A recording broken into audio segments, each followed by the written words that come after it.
The morning her brother handed her the keys, Wren Calloway was still wearing the dress she had worn to her mother's funeral. It was a Tuesday in early November, and the sky over Pittsburgh had gone the color of old pewter. The kind of cold that didn't announce itself, but simply arrived and stayed settling into the bricks and the mortar and the spaces between things. She had slept 3 hours the night before, maybe four, and her eyes felt like they had been filled with something that wasn't quite sand and wasn't quite ash, but was somewhere between the two. She had eaten half a piece of toast that morning because Dot from next door had put it in her hand and looked at her in a way that made refusing feel like cruelty. The kitchen table was where it happened. The same table where she had done homework for 12 years, where her mother had rolled pie dough on Sunday afternoons with the radio going low, where they had eaten 10,000 ordinary breakfasts without ever knowing they were the best mornings of their lives. Breckett sat at one end of it. Hadley sat at the other, studying the grain of the wood with the focused attention of a man who needed somewhere to look that wasn't his sister's face. And Breckett had the folders. They were labeled. That was the thing Wren would remember long after she had forgotten the exact words he used. The folders were labeled in a neat hand, tabbed and organized, the kind of paperwork a person prepared in advance over time with intention. She registered this detail the way you register something important in a dream, not understanding it yet, filing it away in the part of the mind that keeps things until you're ready. Breckett was 34 and built like their father had been, broad through the shoulders, with a face that could be warm when he needed it to be, and something else entirely when he didn't. He ran some kind of business back in Columbus, the particulars of which seemed to shift depending on who was asking, and he wore clothes that fit him the way expensive things do, with a kind of casual authority, as though good fabric were simply his natural state. He spoke gently. That was the thing. He spoke with the softness of a man who has rehearsed his gentleness, who knows exactly when to lower his voice and when to let silence do the work. He told her the news the way you tell someone their car has been totaled with regret, with a kind of practiced sorrow, as though the facts themselves were a burden he was heroically bearing on her behalf. The medical bills, he said, were substantial. The treatments, the in-home care, the last 4 months of equipment and specialists, and things that hadn't worked, all of it had added up to a number that the insurance hadn't come close to covering. He slid a page across the table toward her, dense with figures she didn't try to read because her mother was 9 days in the ground, and reading numbers felt like something that belonged to a different version of herself, a future version who had figured out how to breathe again. The house would have to go, he said. It was the only way to clear the debt without it following all of them around for years. He said all of them with the careful inclusiveness of a man making a shared sacrifice feel like a shared decision. And the bakery, Wren said. Breckett paused. His face did the thing where it softened on purpose. The bakery, he said, was more of a problem than an asset. 2 years sitting dark and locked, property taxes, unpaid, a lien on the building from some repair work their mother had apparently financed and never cleared. Code violations going back. He shook his head with the rueful gravity of a man delivering unwelcome truths. If they tried to sell it, he said they'd probably have to pay someone to take it off their hands. So here was what he proposed. He and Hadley would take the house, take the accounts, handle the debt, absorb the headache, shield her from all of it. And the bakery, the building that was already in her name, free and clear, she could keep that. Something of their mother's. Something with her name on it. He smiled then. Be practical, Wren. The shine's all spent. What's left is a cold room and a tax bill, and we're giving you the only thing nobody can fight you over. She signed where he pointed. Page after page, her signature getting smaller each time, the pen heavier, the act of forming her own name growing more foreign with each iteration, as though she were signing on behalf of someone she barely knew. She signed away the house she had grown up in. She signed away whatever remained in the accounts. And she signed her name onto the deed of a dead bakery on the corner of two tired streets, and Breckett slid the heavy key ring across the table to her with the air of a man completing a fair transaction. For one moment, sitting in that kitchen with her dead mother's keys in her hand, she had felt almost lucky. She had the bakery, she had her mother's ovens, and her mother's name above the door. And that had to be worth something. That had to be worth more than money. Hadley hugged her when they left. He held on a half-second too long, and when she pulled back, his eyes were wet, and he wouldn't look at her directly, and she had thought at the time that it was grief. She had thought that for a while after.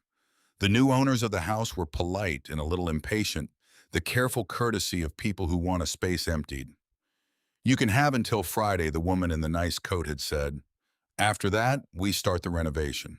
So Wren had until Friday, and it was Friday, and she had nowhere to put herself for the night. She had not planned to go to the bakery. Her feet simply brought her the way feet do when the body knows something the mind hasn't finished deciding. 11 blocks from the bus stop through the early dark, past the shuttered shoe repair, past the laundromat where the dryers ran all night, filling the sidewalk with warm exhaust that smelled like other people's lives, past the brick fronts of the Allegheny neighborhood she had known since before she could name it.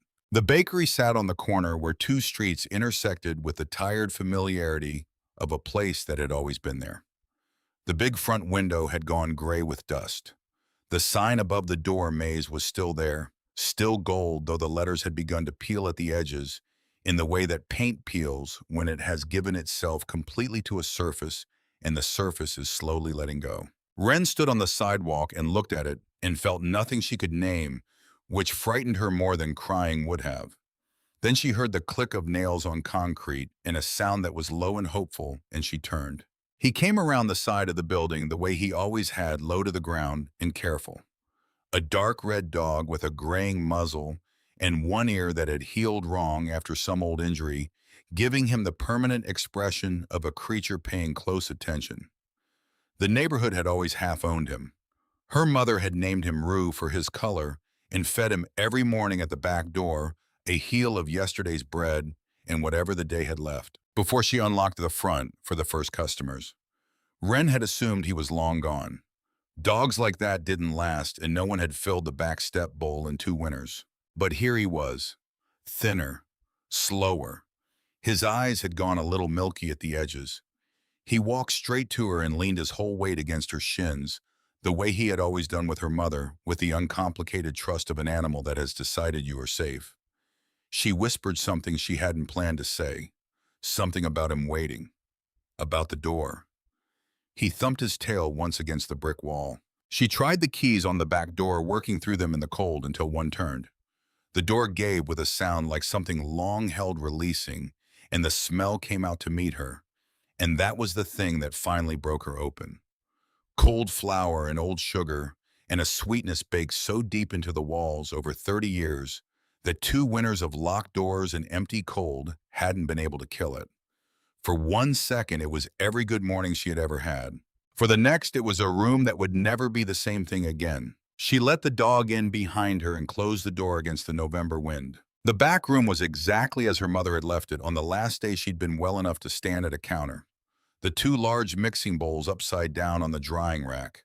The long wooden work table scarred white from decades of use. The walk-in cooler standing open and unplugged, its door slightly ajar, dark and dry inside. And against the far wall, the brick oven, the one her mother had loved with a fervor that seemed disproportionate and made complete sense once you had watched her work it. Its iron mouth was cold and black. Wren set her duffel bag on the work table. She found the light switch from memory, and a single bulb buzzed to life, yellow and uncertain. The power hadn't been cut. Something in her mother's careful arrangements was still paying that bill, though Wren wouldn't understand why for some time. She had no blankets.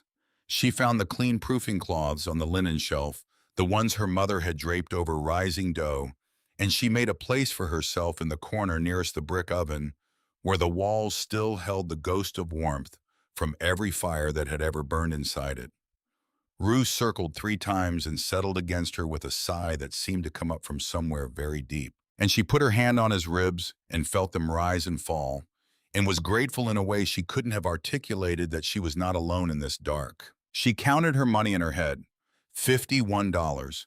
She didn't count it with her hands because doing it that way would have made it more real than she could afford for it to be.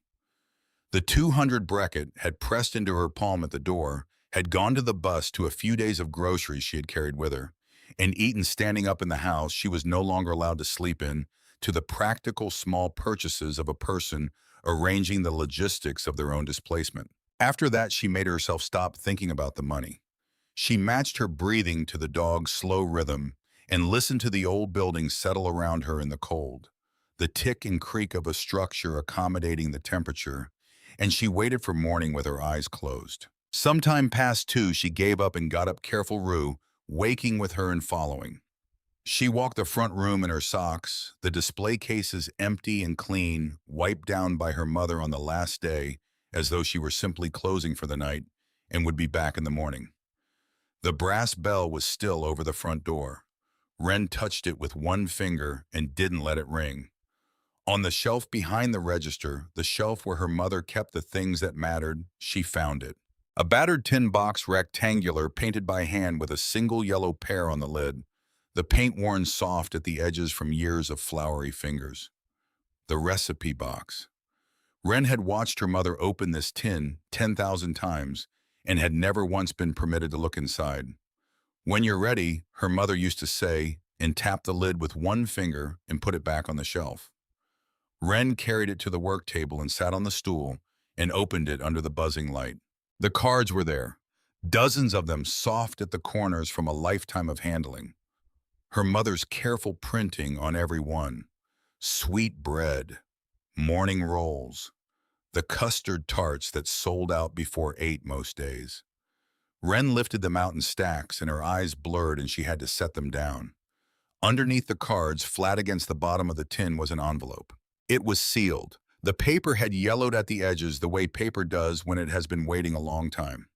On the front, in her mother's handwriting, in ink that had gone soft in brown Wren. She picked it up with both hands. It weighed almost nothing, and it weighed more than the house. Rue put his chin on her knee and watched her face. She turned it over once, pressed her thumb to the corner of the flap, and then she set it back against the tin. Not tonight. Not with her mother 9 days in the ground and her own name signed away across town and the cold coming up through the floor into the bones of her feet. Whatever her mother had needed to say badly enough to hide it under everything else and wait, Wren was not ready to hear it yet. She looked at the envelope for a long time in the yellow light. Then she made herself go back to her corner and lie down, and eventually somewhere before dawn, she slept. She woke to gray light in the dirty window and the sound of knocking. 3 knocks, then a pause, then 2, the pattern of a person who knew the door and expected to be recognized. Rue lifted his head, and his tail moved once, the slow, confident wag of a dog greeting someone he trusted rather than feared. Wren slid the bolt and opened the back door. A small woman stood on the step in a quilted coat, the dark purple of old irises, holding a covered dish in both hands. She was somewhere in her early 70s with iron-gray hair pinned up and a face that had been shaped by decades into something that looked less like age and more like weather, the quality of a person who has been outside in all of it and is still standing. The moment she saw Wren, her eyes filled. "Dorothea Fenwick," she said. "Dot. Next door, the flower shop. I held you when you were 4 days old. You won't remember." She did not wait to be invited. She stepped past Wren into the coal back room and set the dish on the work table and looked around at the dead ovens and the upside-down bowls and the single buzzing bulb, and her chin trembled once before she pressed it flat. 2 winters, she said quietly, almost to herself. That door was locked for 2 winters. I used to bring my coffee out to my back step in the mornings out of habit. Just habit. And there was nothing. No smell. You don't know how loud nothing is until you've had bread on a corner your whole life, and then one morning you don't. She turned from the oven and looked at Wren. "Sit down," she said. "You look like you haven't eaten since the reception, and I made too much soup last night the way I always do because there's nobody at my table to eat it. Sit." Wren sat because she didn't have the energy to argue, and because the smell coming from under the foil was chicken and something herbed, and it reached into her chest and pulled at something she hadn't known was that hungry. The soup was warm and dense and tasted like a kind of care that doesn't announce itself. She ate 2 full bowls while Dot sat across from her with her hands folded on the table and said nothing until the spoon went down. Then Dot said, "Tell me why May's daughter is sleeping on the floor of a closed bakery with a stray dog when she's got two brothers with resources? So Ren told her, haltingly at first, then more completely the way a story comes out when someone is patient enough to receive all of it without rushing. The illness, the months at the hospital, the brothers arriving for the funeral and not before. Beckett with his labeled folders in his gentle voice. The debt, the house, the page covered in numbers she hadn't tried to read. The key ring slid across the table. When she got to the part about the lien and the code violations, and being told the bakery was a money pit, she'd have to pay someone to take, Dot's mouth went thin and white at the corners. The debt, Dot said. He told me the medical bills were enormous, that the insurance barely covered anything. And this building? What exactly did he say about this building? Ren repeated it. The lien, the back taxes, the violations. He said it was the one thing nobody could fight her over. He said he was protecting her by letting her keep it. Dot was quiet for a moment. Then she said carefully the way you set something down when you're not certain of the surface. Your mother owned this building outright, free and clear. She paid off the last of it the better part of a decade ago. I remember the exact afternoon because she brought a bottle of port to my shop, the good kind she only opened for things that mattered, and we sat in the back and drank it at 4 o'clock like a pair of women with nothing better to do, which was not true of either of us. And she cried happy tears. She said, Dot, it's done all of it. It's mine. Nobody can ever put me out of my own door. Ren set her spoon down very carefully. There's no mortgage on this building, Dot said. There was never a lien. Where would a lien come from on a building she owned clean? The room had gone very quiet. Ren could hear the furnace somewhere deep in the walls running its cycle and the sound of a truck somewhere on the street and Rue breathing slowly in the corner. Maybe the taxes, Ren said. She hadn't been paying them. 2 years closed. Dot looked at her steadily. Your mother kept every piece of paper she ever signed. She kept receipts from the 80s. It'll be in the office in the green folders. Go and look. Then you'll know what you're sleeping on top of. The office was a closet of a room off the back, barely large enough for the desk, and the filing cabinet smelling of dust and old toner, and the faint particular ghost of her mother's handwriting. She pulled the chain on the light and opened the filing cabinet. The green folders were there, alphabetical, every year of a careful life kept in order. She found the one marked the building and carried it to the work table and opened it. The deed was on top in a plastic sleeve. Harriet May Calloway, sole owner. Below it, a single bank document stamped in faded red ink satisfaction of mortgage dated nearly a decade back. Below that, the repair records, every fix itemized and dated and receipted, no outstanding work, no unpaid contractors, nothing that could have generated a lien on anything. And near the back of the folder, clipped together with a binder clip, 2 property tax statements. The 2 years the shop had sat dark and no one had paid. Ren added the numbers twice to be certain she hadn't misread. $920. Total. He lied, she said. The words came out flat because the rest of her hadn't caught up yet. There's no lien. There are no violations. It's $920, and he made it sound like a sinkhole that was going to swallow everything I touched. He didn't dump a problem on me. He gave me the one thing that was actually worth something, and he made me thank him for it. Maybe he didn't know, Dot said, though she didn't say it with any conviction. He had the folders, Ren said. He sat in my mother's kitchen with these exact numbers in front of him and told me the opposite of what they say. The anger arrived then, low and electric, the pressure that builds before weather. But what surfaced under it, what she felt first in that moment, sitting in her dead mother's chair holding proof of her brother's lie, was something almost like wonder. She looked around at the green folders standing in their careful rows, at the deed in its protective sleeve, at the brick oven, through the doorway, cold and waiting, that her mother had paid off with a bottle of good port and a cry on an ordinary afternoon. They thought they left me the joke, she said quietly. She didn't finish the sentence. She didn't need to. Dot reached across the table and took her hand and held it hard. Your brothers robbed you, she said. We can call it that at this table. I'm too old to dress it up nicely. She paused. But your mother was not a careless woman. Everything she did on purpose. You hold on to that. Wren didn't fully understand what the old woman meant yet. She would. But that morning she only nodded and looked toward the front of the shop where the empty cases caught the gray November light, and she felt the first pull of a question she hadn't let herself ask until right now. What if she stayed? The thought was outrageous. She was 19 years old and had $51 and a tin full of recipes and nowhere to sleep that wasn't the floor. She had no idea how to run a business. She had failed to light the small deck oven twice already, and the brick oven in the back looked at her with its cold iron mouth, like something that required understanding she hadn't earned. But the ovens were right there, and the recipes were right there, and her hands, the ones everyone kept telling her were her mother's hands, were already restless in a way that grief alone couldn't explain. Dot left around 9 to open her flower shop, promising to return at noon. While she was gone, Wren went through the recipe cards one at a time. She knew them. That was what undid her a little, the knowing. She read the sweetbread card and her hands moved through the steps on the surface of the work table. The scald of the milk, the bloom of the yeast, the long, slow knead until the dough went silky and alive under your palms. Her mother's pencil notes were in the margins. More sugar in November. Let it proof near the warm wall, not the window. It knows when you're rushing it. Stop. She tried the deck oven.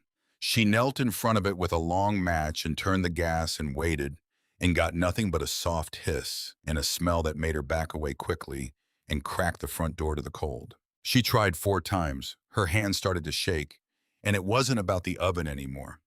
It was about everything at once. The house, the money, the 9 days, the folders, the $920 that her brother had looked at and called a disaster.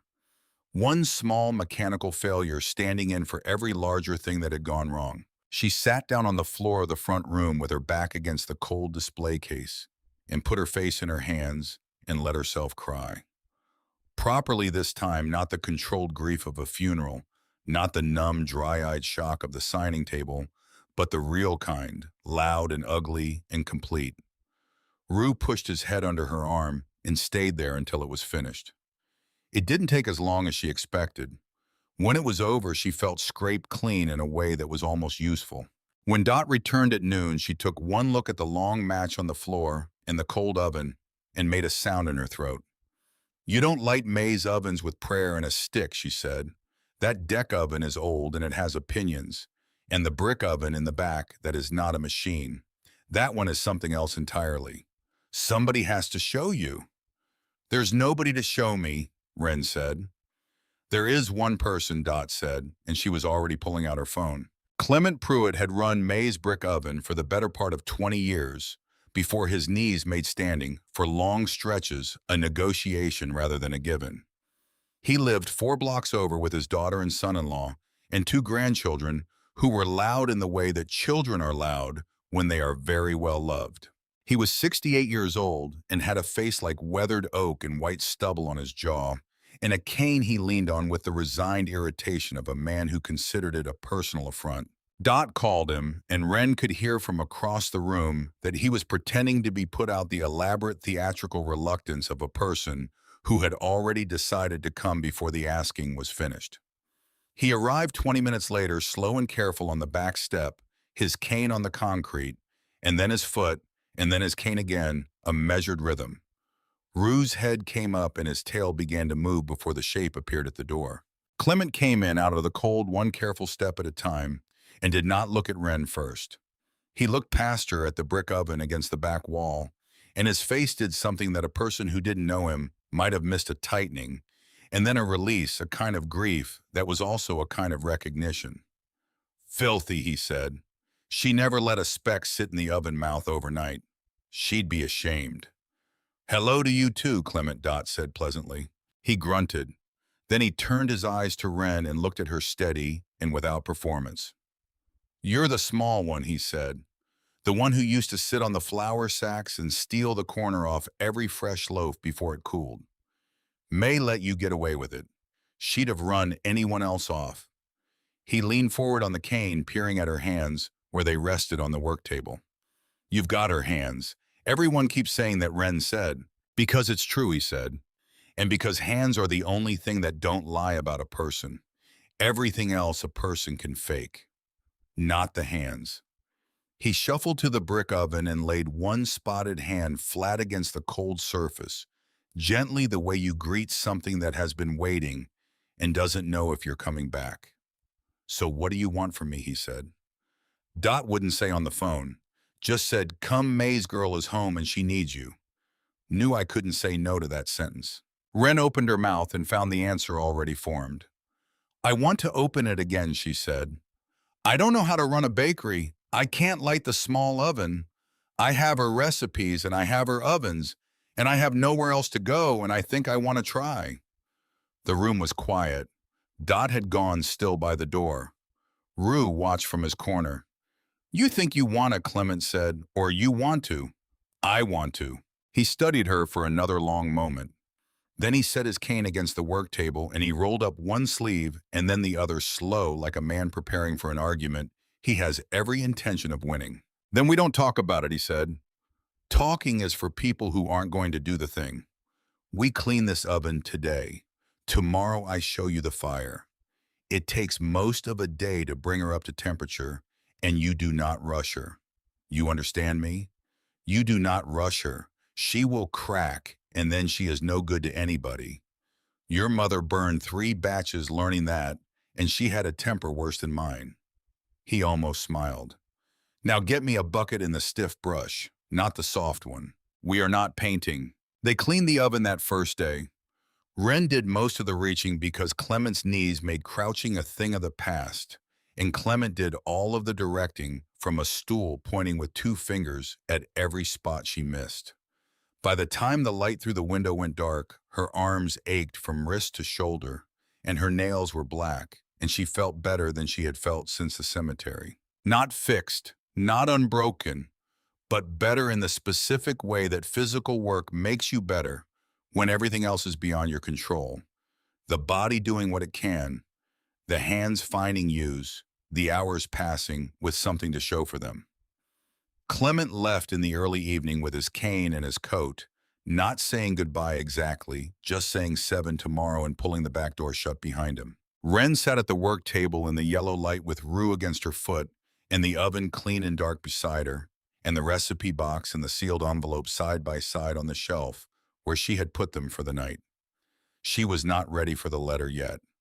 She knew this the same way she knew when dough was or wasn't ready by touch, by some quality in the air around the thing.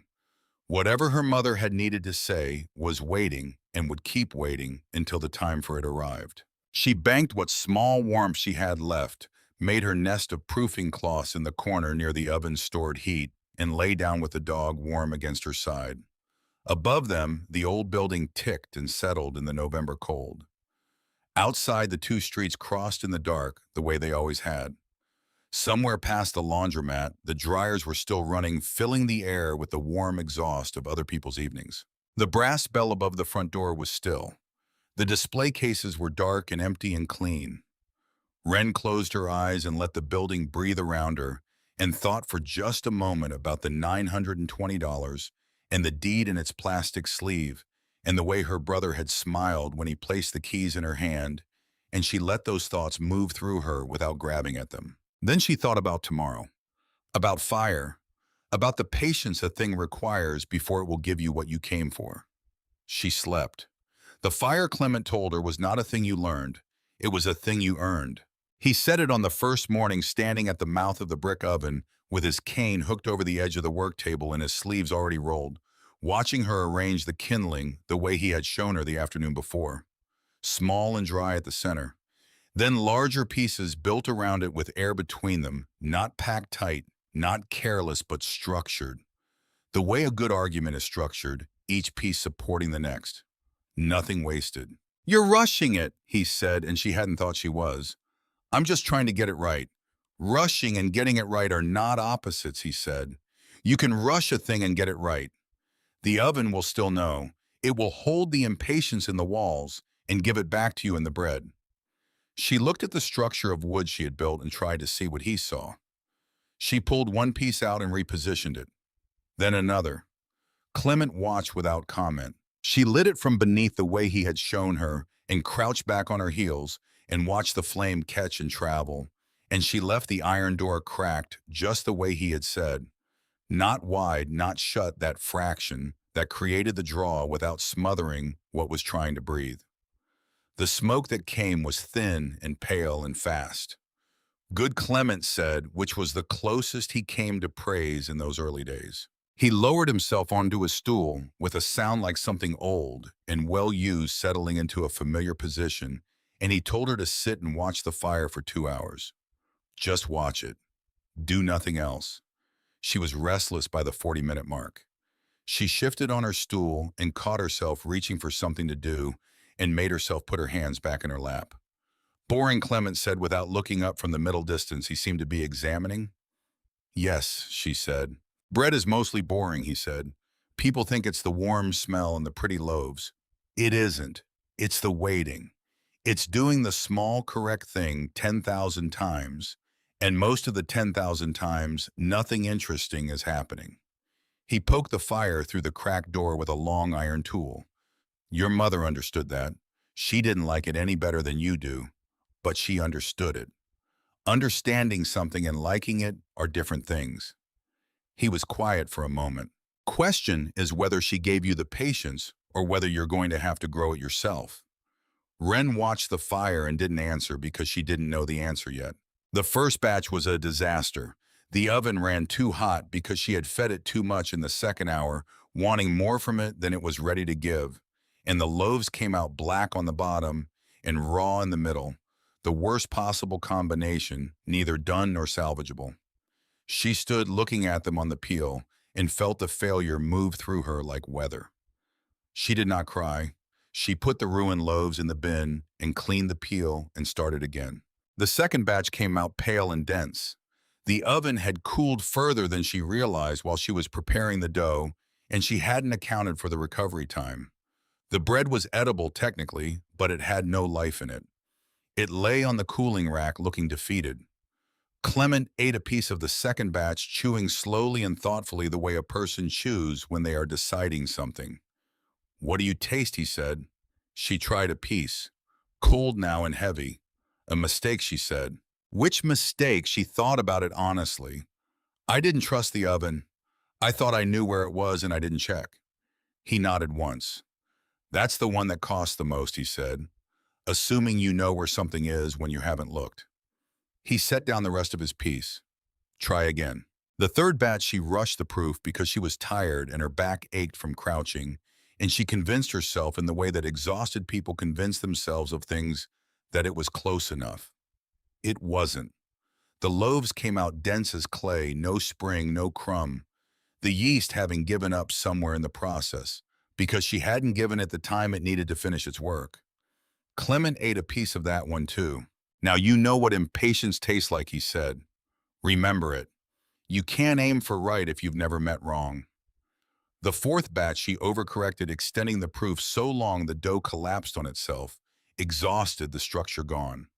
She stood at the rack and looked at the flat, sorry things and almost laughed because at some point failure becomes its own education, and you can either fight it or learn it. She learned it. It took most of a week. Dot came each evening with food and let Wren wash up in the apartment above the flower shop, and Rue slept across the bakery's back door each night like something self-appointed. The neighborhood was quiet around the dark shop, the two streets crossing in the cold, the laundromat running its cycles, the hardware store opening and closing each day, and inside, in the back room lit by that single yellow bulb. Wren and an old man in a brick oven worked through the education that cannot be found in any book, because the book cannot tell you what the heat feels like on the back of your hand at the right moment, cannot tell you what the smoke smells like when the wood is exactly what the fire wants, cannot give you the quality of silence that approved loaf has when it is ready, a fullness in the air around it that you recognize only after you have missed it enough times to know what it isn't. On the sixth morning, Wren loaded 4 loaves of her mother's sweetbread onto the long wooden peel and slid them into the brick oven and shut the iron door and stood back. Clement sat on his stool and said nothing.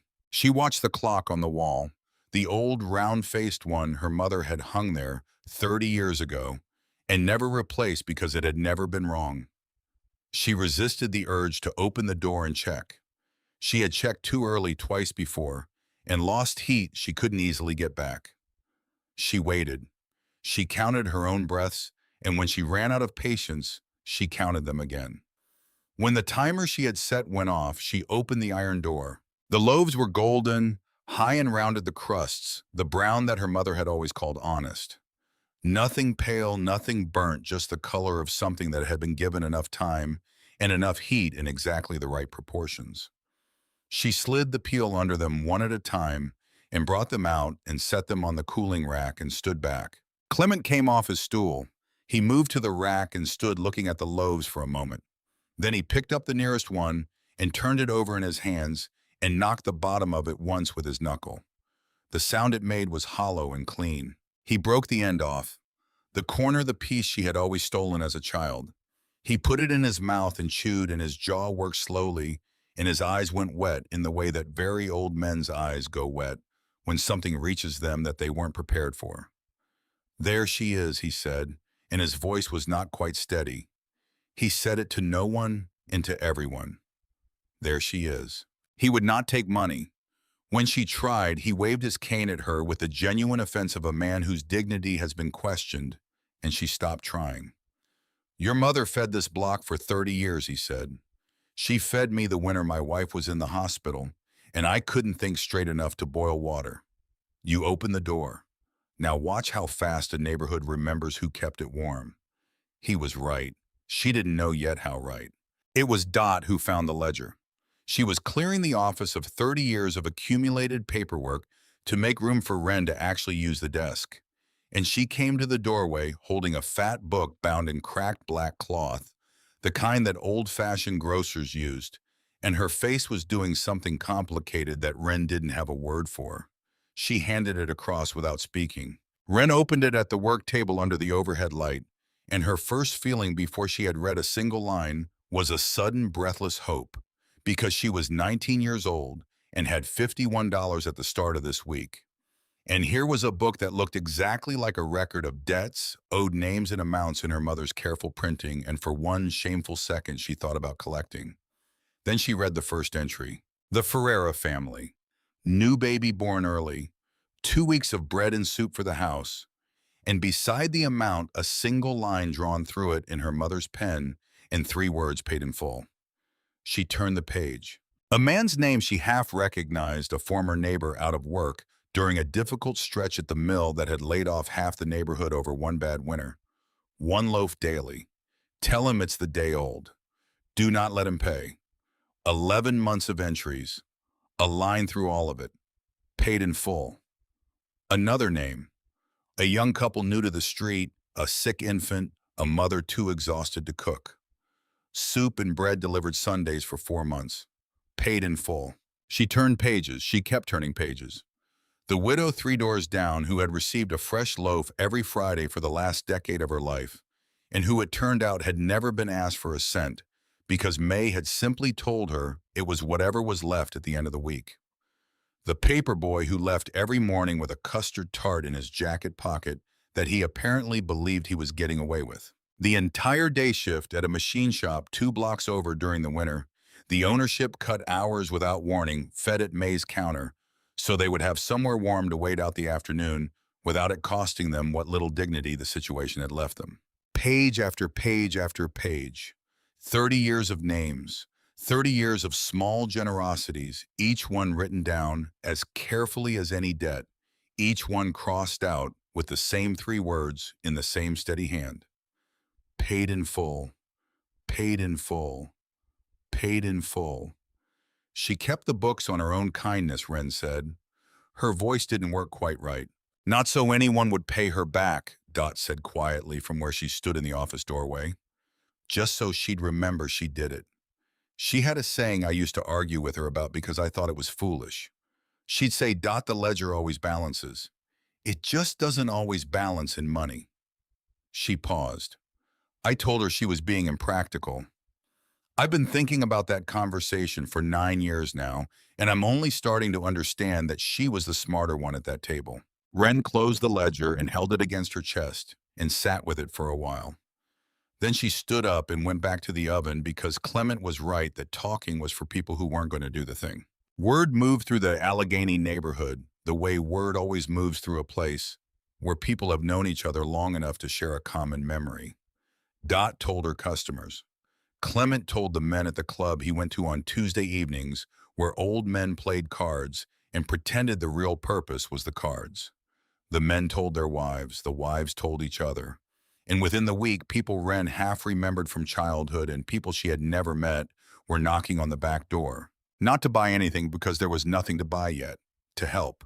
The man from the hardware store 2 blocks over came on a Thursday morning and spent 40 minutes with the deck oven and a particular wrench that seemed to be having a conversation with the fitting behind the pilot. And when he stood up, the burner lit on the first try clean and blue. He refused anything for it.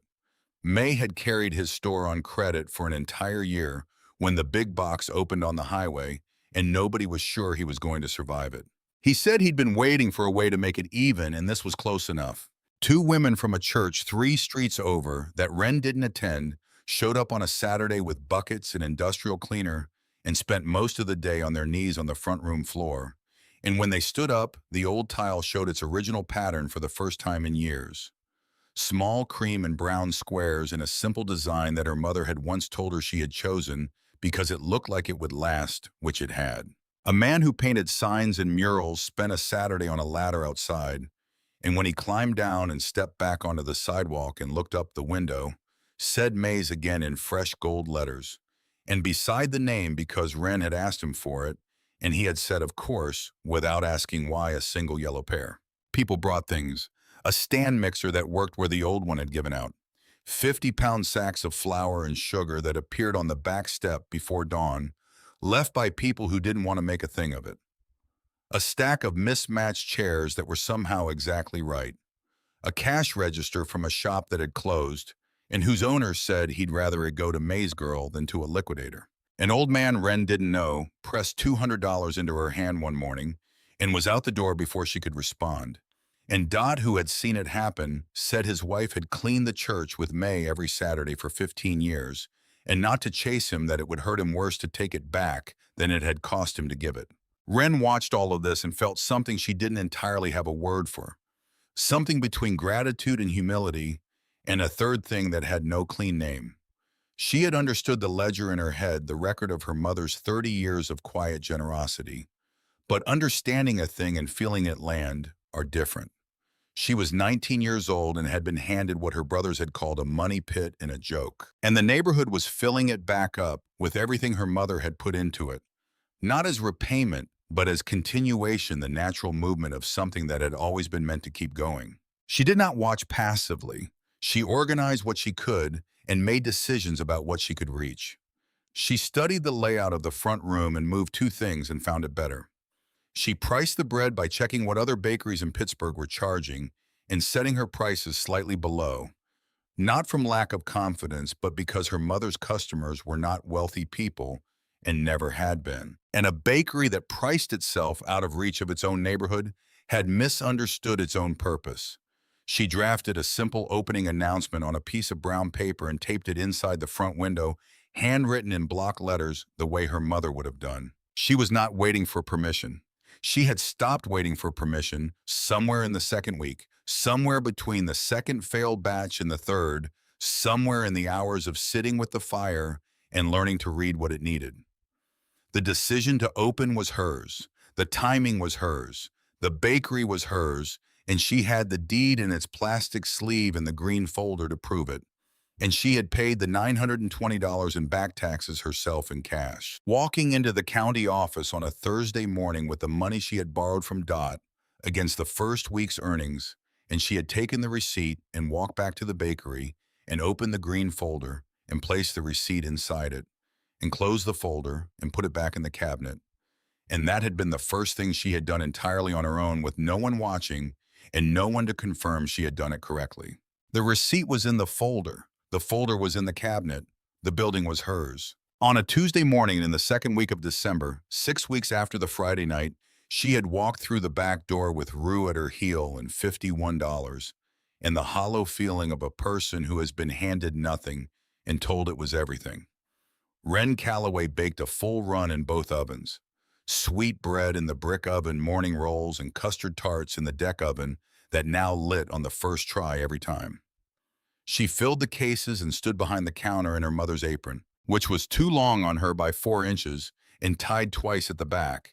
And at 8 in the morning, she walked to the front door and turned the lock and flipped the sign to open. There was a line. It started at the door and went down the cold sidewalk to the corner, and partway around it, people standing in the December cold, with their collars up and their breath making small clouds stamping their feet, some of them talking to each other, and some of them just waiting in the patient way of people who have decided something is worth waiting for. She stood in the doorway for a moment looking at them, and the brass bell over her head rang once in the cold air from the movement of the door. An old woman near the front of the line took the sweetbread Wren handed her and tore the end off right there on the sidewalk and took a bite and stood still for a moment with her eyes closed. Then she pressed her free hand to her mouth and said, "That's her bread. That's exactly her bread. Oh God, that's May's bread." Wren stood behind the counter and rang up sales and bagged loaves and answered questions, and tried not to think too much about the old woman's face, because if she thought about it too much, she would have to stop, and she couldn't stop because there were 20 people in line, and the custard tarts were going fast, and Dot was working the register beside her, and Clement was on his stool by the brick oven in the back complaining loudly about the temperature differential, as though anyone had asked him. They sold out before 10. 7 days in a row they sold out before 10. She used the money from the first day to pay Dot back. She used the money from the second day to order supplies for the rest of the week. By the fifth day, she was beginning to see the shape of something, a thing that was not yet stable but was no longer impossible, a business that was breathing on its own, tentatively, the way new things breathe when they are trying to decide whether to survive. It was on a Thursday, the last day of December, that Garrison Aldridge came in. He was somewhere in his mid-50s with silver at his temples, and a suit that fit him the way expensive suits fit men who have worn them long enough to stop thinking about them. He was not flashy. He was the kind of polish that has moved past wanting to be noticed and arrived somewhere quieter and more confident. He ordered a loaf of sweet bread and a custard tart and ate the tart standing at the counter with evident and unperformed pleasure. "Best thing I've had in a long time," he said, and it had the quality of a true statement rather than a compliment, which was a distinction Wren had learned early at this counter. He set a business card on the counter and slid it toward her with one finger. "I represent a development group," he said. "I'm not going to insult you with a sales pitch. You've built something real here, and I have enough respect for that to be straightforward." He nodded toward the card. "The corner you're standing on is worth considerably more to my clients than it is to anyone whose primary interest is selling bread. I'm authorized to make an offer that would change your situation significantly. Take your time. Talk to people you trust. The number is on the back." He thanked her, picked up the loaf he had paid for, and left the brass bell marking his exit with its ordinary small sound. Wren turned the card over. She read the number on the back. She read it again because the first reading felt like her eyes had skipped a digit, and the second reading confirmed they hadn't. She put one hand flat on the cool glass of the display case because her legs had done something uncertain. It was more money than her mother had made in her entire working life. It was more money than Wren had ever let herself imagine existing in a form that might touch her. It was enough for culinary school, which the acceptance letter for was still in the bottom of her duffel bag, still addressed to a future that had quietly stopped existing. It was enough for a home, enough to never sleep on a floor again. Enough to stop the low-grade animal fear that had been running underneath everything since the night she had counted $51 in her head and made herself stop before the counting became a real thing. She was still standing there with the card in her hand when the brass bell rang and a shadow crossed the threshold. The warmth went out of the room.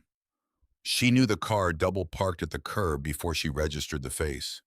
She had known that car since childhood, the way it sat on the street, the color of the quiet, expensive engine.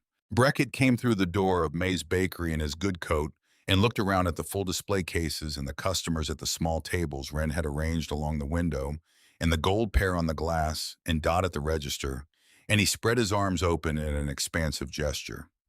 "Wren, look at this place. Look what you did." His voice was warm. Genuinely warm, she thought, Or perhaps the kind of warmth that is manufactured so completely it has become indistinguishable from the real thing. She stayed behind the counter. He helped himself to a custard tart from the open display, ate it with his elbows on the case, made an appreciative sound. The room had gone quieter, the small hush of a space that senses something arriving. "Can we talk in the back?" he said. "Family stuff." "You can say it here," Wren said. Dot set down the bag she was filling and folded her arms. Something moved in Brackett's face, brief and controlled. "Okay, sure." He lowered his voice anyway, not quite enough to exclude the room. "I'm not going to pretend I came to say hello. I know about the development offer." He watched her face as he said it, and she understood with a clarity that felt almost physical that he had known about the offer before he walked through the door. Probably before she had the card in her hand. He had sources she didn't, people watching this corner with professional attention. "I've been making calls," he said, "after I saw the write-up in the local paper. And I learned some things I genuinely wish I'd known when we were sorting out the estate. Like the fact that this building is clean. Paid off." He shook his head with the practiced wonder of a man encountering a surprise he prepared for. "I didn't know that, Wren. Mom kept her cards close. I thought it was mortgaged to the roof. I thought I was handing you a problem. And here it turns out to be the only asset in the estate that matters." She said nothing. He pressed on. "Here's what's fair. We sell to the developer. We split 3 ways. You, me, Hadley even. The way Mom would have wanted. You walk away with more than you'd clear selling bread for 20 years. You go to that culinary school. You open a new bakery somewhere better. Everyone gets something." He paused and his voice dropped a degree. "Or we could make this complicated. Estates get reopened all the time. Lawyers ask questions about influence, about who was in the room with an elderly woman in her final months, about the circumstances under which documents get signed." He said it gently, the way you say something you regret having to say. "It would be a shame. At your age with this nice thing you've built." He let it sit.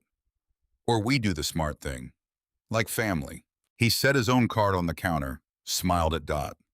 Dot did not smile back. He walked to the door and the bell rang behind him, bright and ordinary, the same bell that had rung for 30 years above the door of a place that had never belonged to him and would not now. Wren realized she was shaking only when Dot carefully took the developer's card from her hand where it had been clenched without her noticing and smoothed it on the counter. Dot did not say anything immediately. She just set the card flat and smoothed it once, and then picked up the bag she had set down and finished filling it. Wren took a breath. Then she went to the back room and put her hands on the work table and looked at the brick oven and let her breathing return to something ordinary. He came in here, she thought. He came into her mother's bakery and ate her mother's tart and threatened to open her mother's estate and question her mother's mind at the end of her life. And he did it gently, as though the gentleness changed what it was. She stayed at the work table for 3 minutes. Then she went back to the front and finished out the day. Hadley came that night. She heard the back door after close when the ovens were cooling and the cases were wiped and the shop was dark except for the light over the work table. She thought it was Dot, but the knock was different. Quieter, less certain. 3 knocks and then a long pause as though the person on the other side was reconsidering. She opened the door. Hadley stood on the back step with his hands jammed into his coat pockets and the look of a man who has not slept in several days and has stopped trying to hide it. He was thinner than she remembered, which had only been weeks, and his eyes had the quality of someone who has been spending a lot of time alone with something he can't resolve. "Brackett doesn't know I'm here," he said. She stepped back and let him in. Rue lifted his head, decided Hadley wasn't a threat or a friend, and put his head back down. Hadley stood in the middle of the back room and looked at the clean ovens and the risen loaves on the racks under their cloths, and his face came apart in small pieces, and he put it back together with visible effort. "There wasn't really any debt, Wren," he said. "Not the way we told you. The floor did something." She put her hand on the edge of the work table. "The insurance covered most of the medical," he said, speaking quickly. "Now the way a person speaks when they've decided to do a thing and are moving before they can stop themselves. After everything, after all the bills, after the house sold, and all of it was settled, there was money. A lot of money. He reached into his coat and put an envelope on the table, setting it down with both hands, a careful, deliberate placement. The house sold for $240,000, he said. The life insurance policy was another 50. The actual unpaid bills came to maybe 28,000 all told. That left 160,000 roughly after everything was cleared. Wren did not speak. We split it, Hadley said. Me and Breckett. We split it, and we told you there was nothing. Your share was at least $80,000, Wren. At least. We took it. I took it. He had stopped looking at her. He was looking at the envelope on the table. I told myself Breckett was handling it. I told myself you were 19 and we'd give you some later when things were better. I told myself a lot of things across a lot of nights, and every one of them was a reason I built around wanting to keep what was right there in front of me. He exhaled slowly. That's 41,000 in there. My half of what we took. It's all of it. I've been carrying it around for a week trying to find the nerve to bring it. He stepped back from the envelope one step as though removing himself from the transaction. Whatever Breckett is planning with the developer, I want no part of it. I won't sign anything. If it goes to lawyers, I'll tell the truth. All of it. Even the parts that could make trouble for me. I should have told the truth at that kitchen table. I'll be telling myself that until I die. He looked at her then, finally. His eyes were red and there was no dignity in it, and he didn't try to manufacture any. Why now, Wren said. It was the only question she had. Because I drove past today, he said. There was a line out the door to the corner, and I sat in my car across the street and watched people walking out with bread, and I thought about what we did to the only one of us who actually stayed. He stopped. The only one of us who was actually there at the end, who held her hand, who was in the room. He pulled his coat back on. I'm not asking you to forgive me, he said. I know that's not what this is. He went out the back door and pulled it shut behind him, and she heard his footsteps on the cold concrete going away. For a long time after the door closed, Wren stood at the work table with the envelope of money in front of her, and Rue breathing against her foot, and the smell of cooling bread in the dark. She did not touch the envelope. She looked at it. She thought about what it represented and what it didn't. Then she picked it up and carried it to the front of the shop and put it in the cash drawer beneath the register under the tray out of sight. She understood with a certainty she couldn't entirely explain yet that the money in that envelope was not hers to spend for herself.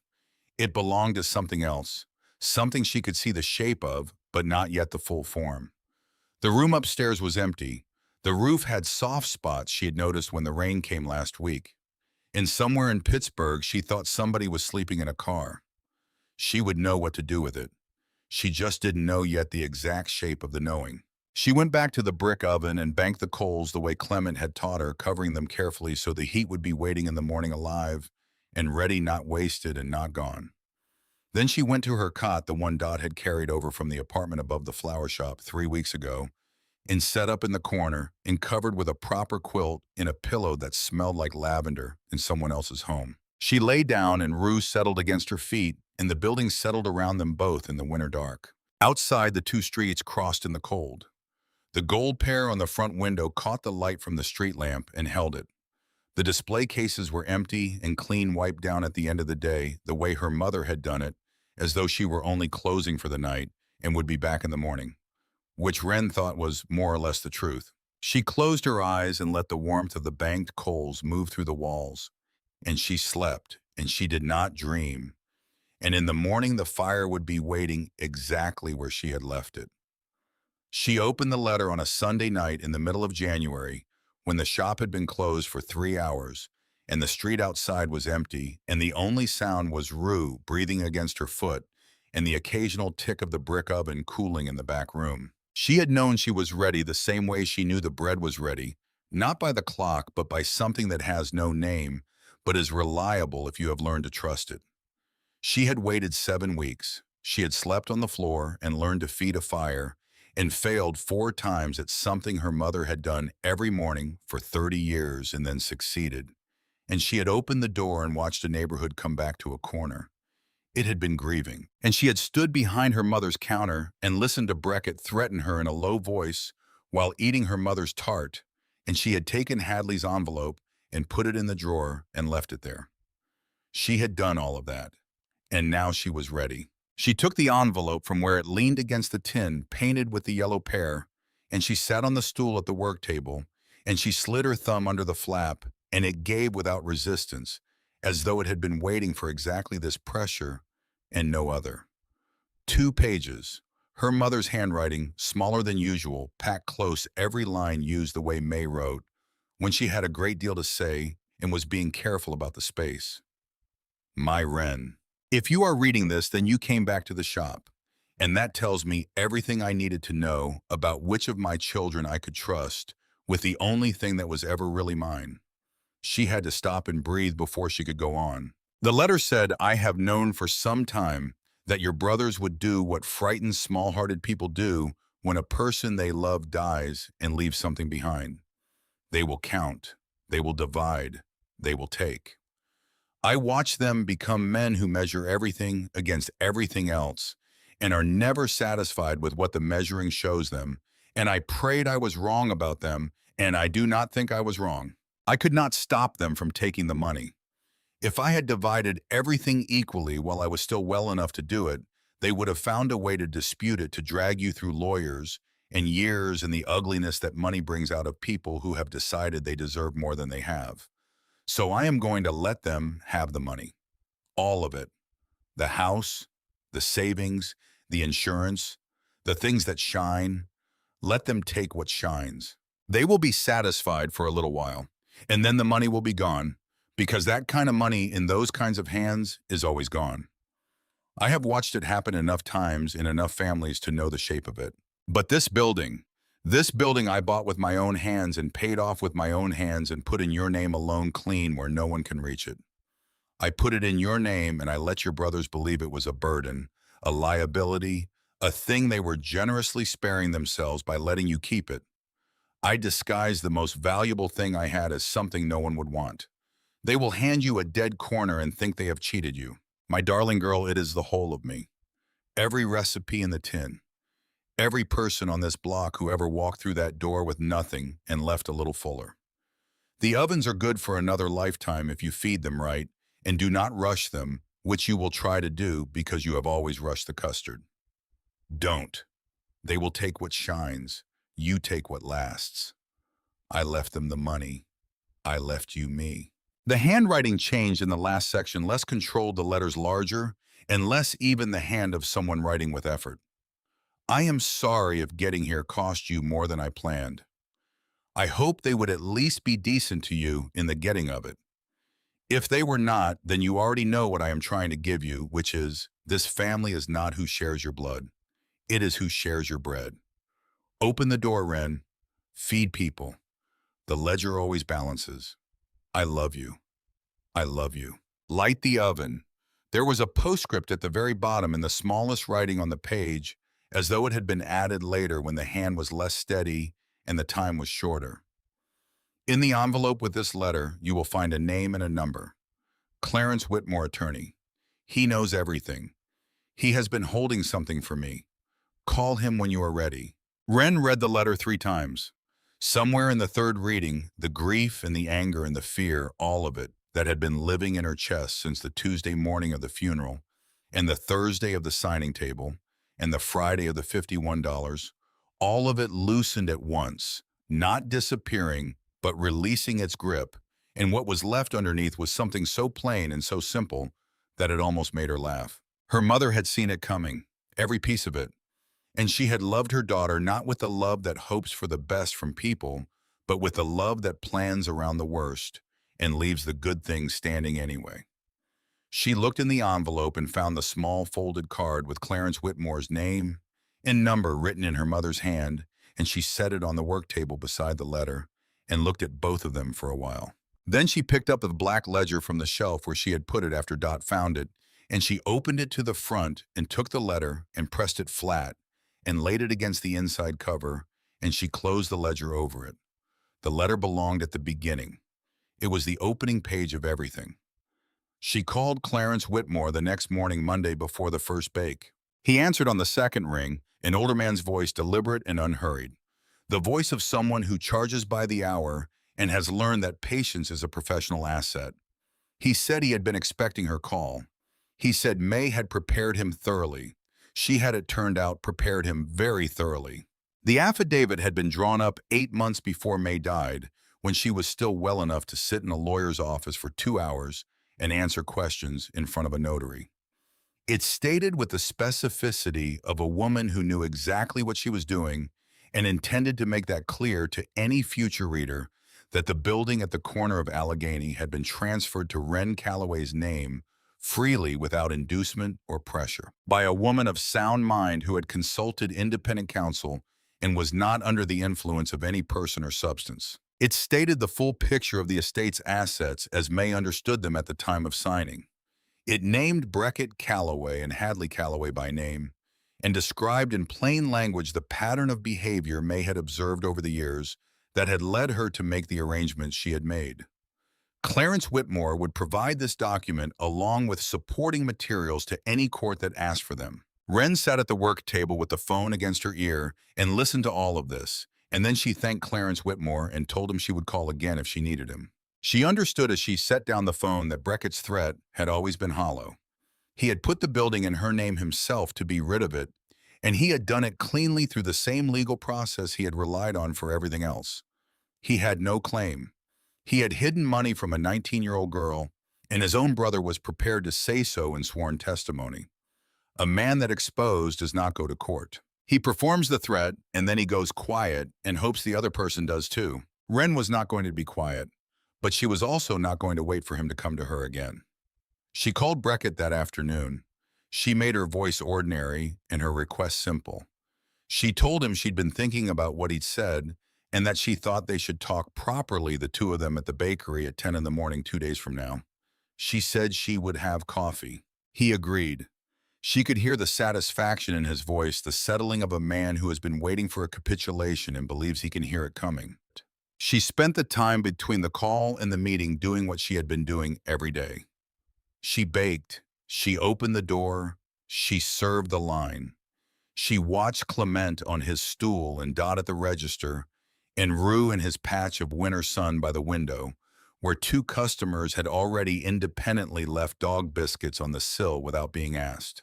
She wiped down the cases at the end of each day, and she banked the coals, and she went to sleep, and she did not spend more time than necessary thinking about what was coming because she had decided it wasn't worth the sleep. On the morning of this meeting, she put out coffee in 2 cups, which was more hospitality than the occasion required, but was the kind of thing her mother would have done. She set the deed out on the work table. She set the affidavit beside it, the copy Clarence Whitmore had mailed express, which had arrived the day before. She set a single handwritten note with Hadley's statement of what he would testify to if called. Dot was in the front room. Clement was on his stool. Neither of them had been asked to stay. They had simply not left when closing time came the previous evening, and they were still there in the morning, and Wren had not said anything about it because there was nothing to say. Beckett arrived 3 minutes early, which told her something about how confident he was feeling. He came in the front and looked around at the bakery in its morning light, the cases full, the gold pair on the window, Rue asleep in the sun, and something moved across his face that might have been in someone with a slightly different history close to pride. He came through to the back room and saw the work table and the papers on it, and the 2 cups of coffee, and some of his ease left him not all of it, but enough to register. Wren did not say good morning. She said, "Sit down, Beckett," and she waited until he did. Then she walked him through the papers. Not quickly, not with drama, just clearly, the way Clement had taught her to tend the fire, with attention to the thing itself and no wasted motion. The deed, the affidavit, what Hadley had told her and what Hadley was prepared to repeat in other settings. The estate figures as Hadley had given them, the insurance, the sale price, the actual bills, the money that had been divided without her. Beckett sat through all of it. He drank his coffee. His face went through several configurations and settled finally into something flat and controlled the face of a man who has run out of good hands and is deciding what to do about it. She had expected anger. She had prepared for it quietly, the way you prepare for weather you can read coming. What came instead was worse in the way that smaller and truer things are sometimes worse than large dramatic ones. His shoulders dropped. Not all at once, but incrementally, like a building that has been losing structural integrity for years and has finally reached the point where the drop is visible. He was still wearing the good coat, but she could see now what she had not been able to see through the performance of his confidence. The coat was not this season's coat, it was last year's or the year before, maintained, carefully pressed and brushed, but telling its own story to anyone who knew how to look. "My business is gone," he said. His voice had changed. The salesman's register was still there, barely the way a habit persists after its usefulness has ended. "It's been gone for 8 months. I owe people who don't wait politely and don't care about circumstances. The money we took from the estate," he paused and she noticed he said "we," that small habitual deflection. "The money bought me about 4 months of pretending it hadn't happened. Then it was gone." He looked at the papers on the table. "I came here thinking I could pressure you into a sale and take a third of something that would have cleared what I owe and given me a little room." He said it without attempting to dress it up, which was the first honest thing she had heard from him since the kitchen table in November. "I thought you'd fold. You're 19. He almost said something else and then didn't. She looked at her brother across her mother's work table, and she saw what was actually there, which was not the broad-shouldered man with the easy face and the labeled folders, but a frightened man in a coat that was beginning to show its age. A man who had spent his whole life counting what other people had and comparing it to what he had, and never once arriving at enough, and who had finally run the calculation all the way down to zero. She thought about the letter, what her mother had said about him, the money that runs out because that kind of money in those kinds of hands always runs out. She thought about something else, too, the thing she had not let herself examine too directly because it was painful in a way that didn't resolve cleanly into anger.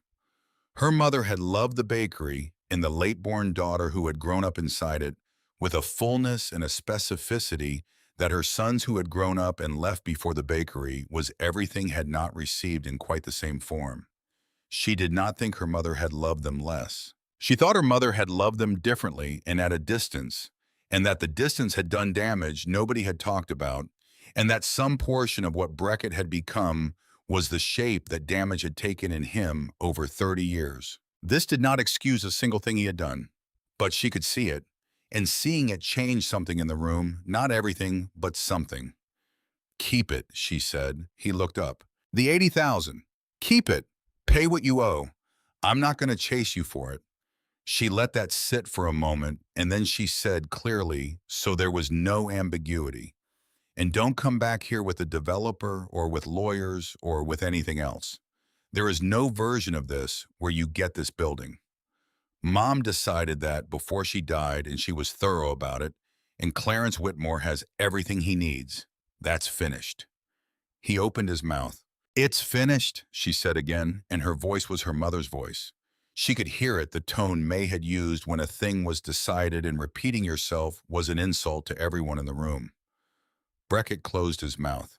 He sat for another moment with the papers in front of him that dismantled everything he had built in his head, and then he stood and he buttoned his coat, and he looked around the back room of the bakery one more time at the brick oven and the clean work table and the proofing cloths draped over tomorrow's risen dough.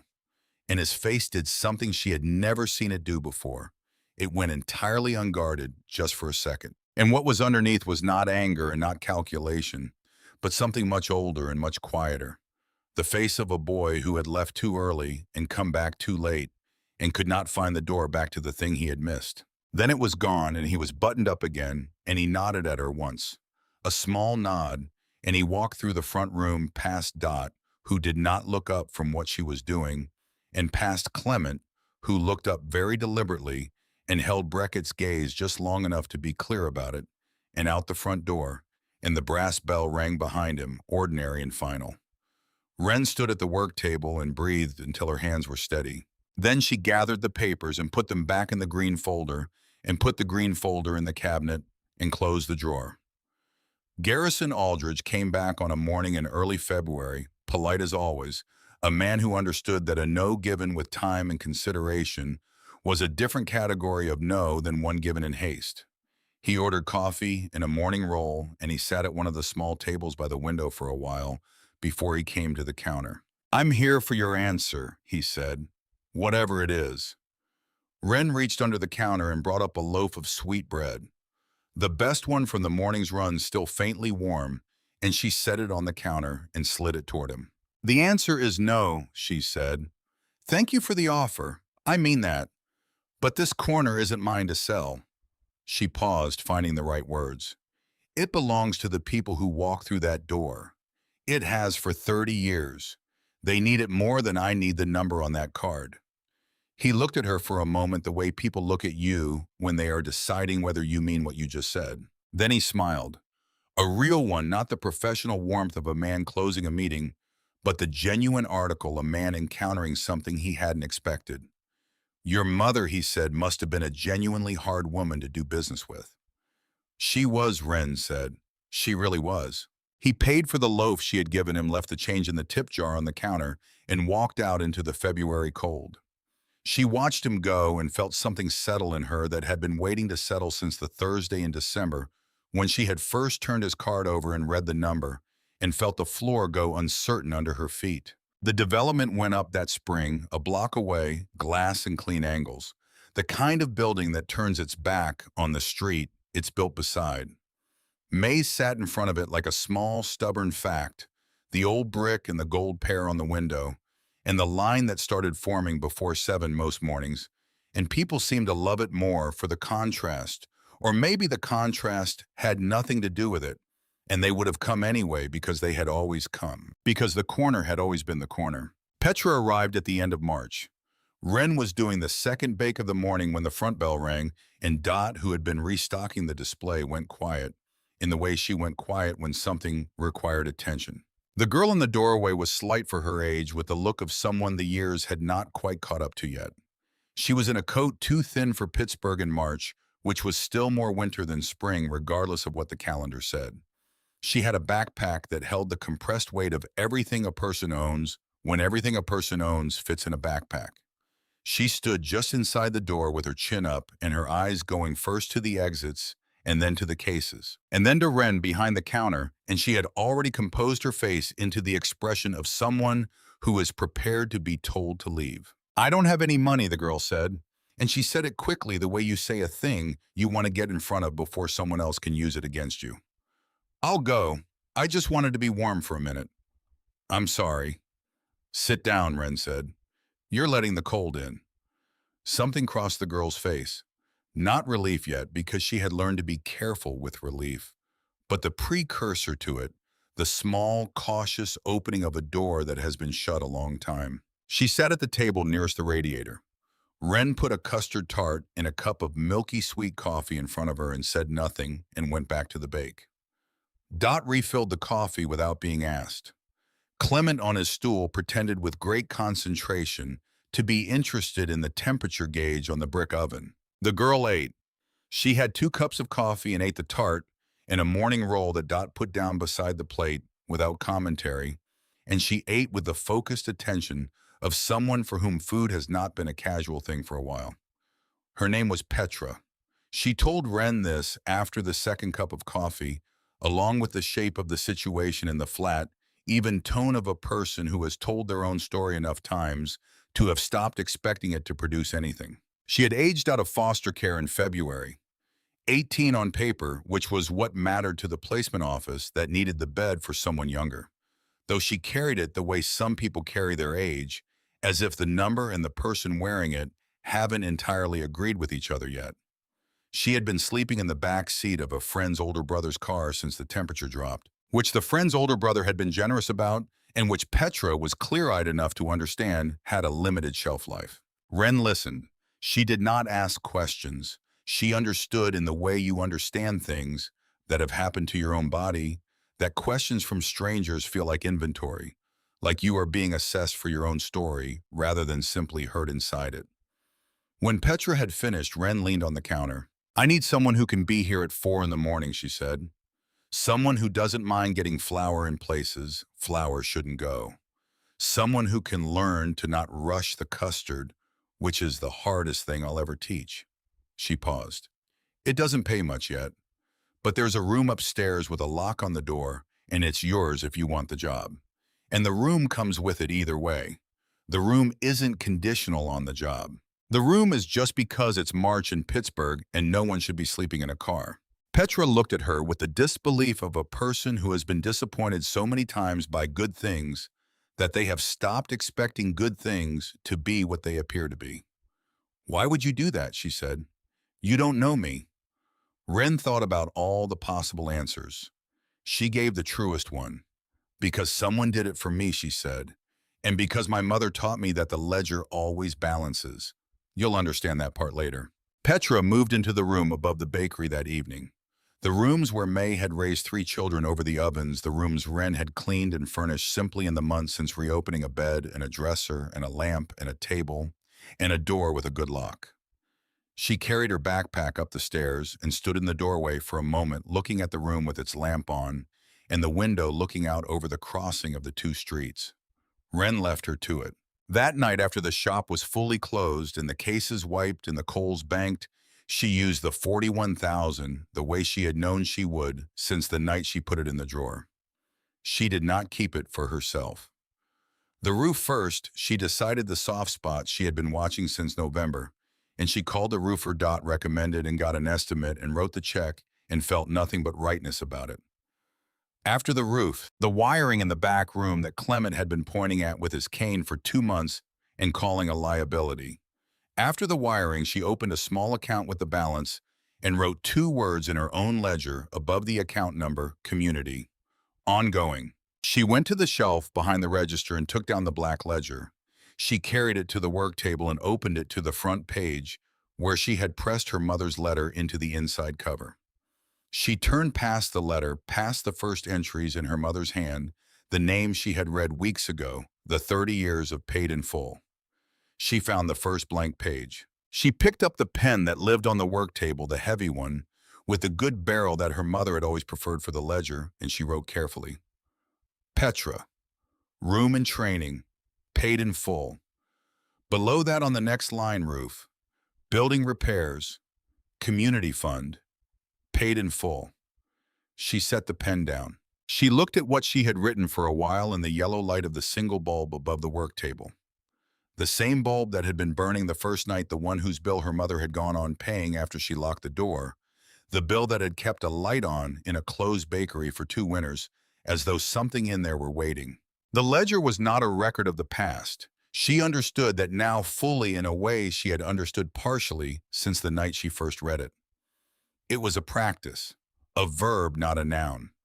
Her mother had not kept it as a memorial to her own generosity.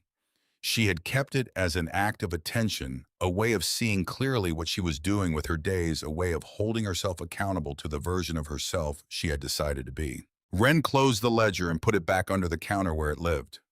Hadley found his way back slowly, which was the only way that would have meant anything. He started appearing on Sunday afternoons when the shop was closed, not asking to be let in, but standing at the back door in the posture of a man who has decided to show up and leave the rest to whoever opens the door. She let him in.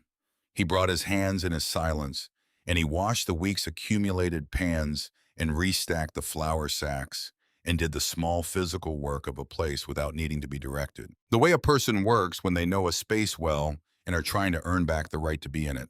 He didn't ask for forgiveness. She didn't offer it. The word never came up. What came up instead was Sunday after Sunday of shared work in the warm back room, and slowly the way a bruise fades, not in a moment, but in such small daily increments that you can never point to the exact day it stopped hurting, the space between them changed into something bearable. He was good with Petra, which Wren had not expected.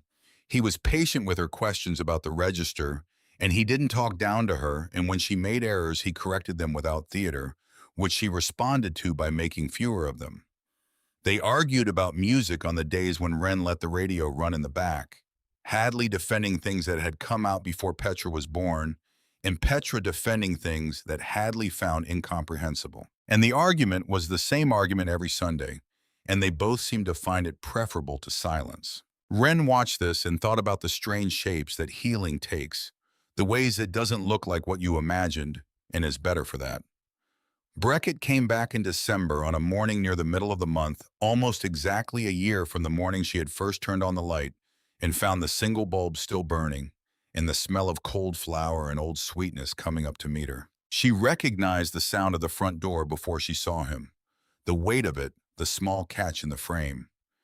She had learned the language of this building the way you learn the sounds of a body you have lived in long enough. He was smaller than she remembered, or her memory of him had scaled him incorrectly, built him up with the fear that had been attached to him. He was wearing a coat she didn't recognize, not the one from before something less expensive and less carefully pressed, the coat of a man who has stopped performing a prosperity he no longer has. His face was quieter, not at peace exactly, but quieter the way a face looks when it has stopped holding something up that was too heavy to hold indefinitely. He stood just inside the door and looked around at the bakery in its morning light. The full cases, the tables where three regulars were already settled with their coffees, the gold pear on the window catching the thin December sun. Dot was at the register, and she looked at him once and then looked at Wren. Wren came out from behind the counter. She did not think about it very much. She went to the rack and she took the best loaf on it, the sweet bread that had come out of the brick oven 40 minutes ago and still held its warmth. And she walked to where her brother was standing and she put it in his hands. "It's cold out," she said. "Take it." He looked down at the bread in his hands. His hands looked like their father's hands, she noticed, which was something she had never noticed before or had forgotten. Large and slightly rough, with the quality of hands that have done physical work. He looked up at her. She had expected to feel something large and definitive. She felt instead something much quieter. The absence of the knot that had lived in her chest since November. The simple fact of her brother standing in her mother's bakery, holding a warm loaf of bread in his father's hands. His eyes filled. He didn't let it go anywhere further than that. He pressed his mouth together and looked at the bread. "Thank you," he said. His voice was hoarse. "You're welcome," she said. She almost left it there. Then she said quietly for him, only the way her mother would have said it. "The door is always open, Beckett. It was never about the money. It never was." He nodded. Once slow the nod of someone receiving something they are not certain they have earned and are choosing to accept carefully. He didn't say anything else. He went to the door and the brass bell rang, and he stepped out into the December cold with the warm loaf held against his chest, and she watched through the glass as he walked to his car, which was not the car she remembered, and got in and drove away. She didn't know if he would come back. She had made her peace with not knowing. Some doors you leave open because an open door is what you believe in, not because you're certain of who will walk through it. That evening, after everything was closed and the cases clean and the coals banked, and Petra's light on in the window upstairs, and Roos settled at the foot of the cot with his gray muzzle on his front paws, Wren took her coffee and went out the back door to the step. The December air was sharp and clean and very cold. The kind of cold that has no ambition, that is simply what the season is and does not apologize for it.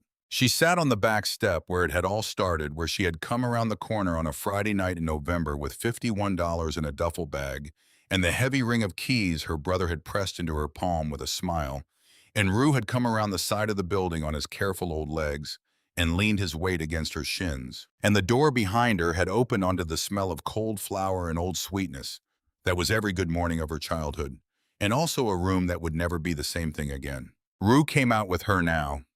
He was slower on the stairs than he had been even 2 months ago. He navigated the 3 steps with the methodical patience of a creature that has accepted the negotiation. He turned around twice and settled against her leg and put his gray head on her knee and sighed from somewhere deep. He was not waiting anymore. This was not the vigil he had kept through 2 winters at a locked door, the faithful watch of an animal that does not understand absence, but knows that a place where it was fed is a place worth returning to. He was not waiting. He had simply come out to sit with her because she was there, and she was staying, and that was enough. The window above them was warm and gold. Petra's lamp. Wren could hear faintly, if she listened, the sound of the radio, something Petra liked, that drifted down through the old building's floors and into the cold night air. Behind her in the bakery, the brick oven was ticking as it cooled, the sound of a thing that has done its work and is resting, holding its heat for morning. The coals were banked and would be waiting at 4 when she came back in and opened the iron door and gave them air and brought the fire up again. That was the discipline of it. The fire was not gone when the day ended. It was kept. It was maintained. You didn't let it go out entirely, because bringing a cold oven back from nothing cost more than keeping a warm one going. Her mother had understood this about more than ovens. The street in front of the bakery was quiet. The new building, a block over, the glass and steel that had gone up in April and turned its back on the neighborhood it was built beside, had its lights on and the upper floors cold and precise. Here at May's corner, the light from the front window fell on the old sidewalk in a warm rectangle, and the gold pair on the glass held its color even in the dark. In the morning, Clement would arrive at 5, letting himself in with the key she had given him 3 months ago, and he would stand in front of the brick oven and open the iron door and look at the state of the coals, and whatever he found he would manage it, adding wood or adjusting air with the unhurried competence of a man who has been doing this long enough to have nothing left to prove about it. And when she came down at 4:30, he would be on his stool, and there would be coffee already made, and he would not say good morning, because Clement considered good morning a statement of the obvious. Dot would arrive at 7, knocking once on the wall they shared to announce herself, the way she had knocked on that wall every morning for 30 years to announce herself to May. The flower shop would open on one side of the shared wall and the bakery on the other, and the morning would begin its ordinary progression, the line forming outside before the sign was turned, the brass bell ringing, the cases emptying and being filled again. Hadley would come on Sunday. The ledger was under the counter with Petra's name in it now, in Wren's hand. One entry below the last of May's, the same 3 words drawn beneath it, the practice continuing. Below that, the roof, the repairs, the fund, with no formal name. All of it crossed out the same way. All of it the same words. Wren scratched Rue behind his torn ear and felt him lean heavier against her leg, in the way he leaned when something felt right to him. The cold came up through the concrete of the step, and she let it. It was just cold. She had slept on this floor and learned to read fire by the color of its smoke, and failed 4 times at something her mother had done every morning for 30 years, and then done it right, and then done it right again and again, until the rightness of it became ordinary. Became habit, became the simple daily shape of a life built from the inside out. She looked up at the Pittsburgh sky, which was clear tonight, the winter stars very bright, the way they get when the cold has taken everything else out of the air and left only light. She said it quietly to Rue, to her mother, to the cold and the clear sky, and to whoever might be walking 11 blocks right now toward a corner that had a light on. "You're never really poor," she said, while the oven's warm and the doors unlocked. Then she finished her coffee. She stood, and Rue stood with her, and she went inside and closed the back door against the cold, and made her way through the dark bakery to the brick oven, and opened the iron door and looked at the coals, still orange at the center, exactly as she had left them waiting. She made the small adjustments, covered them back, let the door rest nearly closed, that fraction that kept the heat without smothering it. The back step was empty in the dark behind her, the way it can only be empty when no one is left out there waiting alone.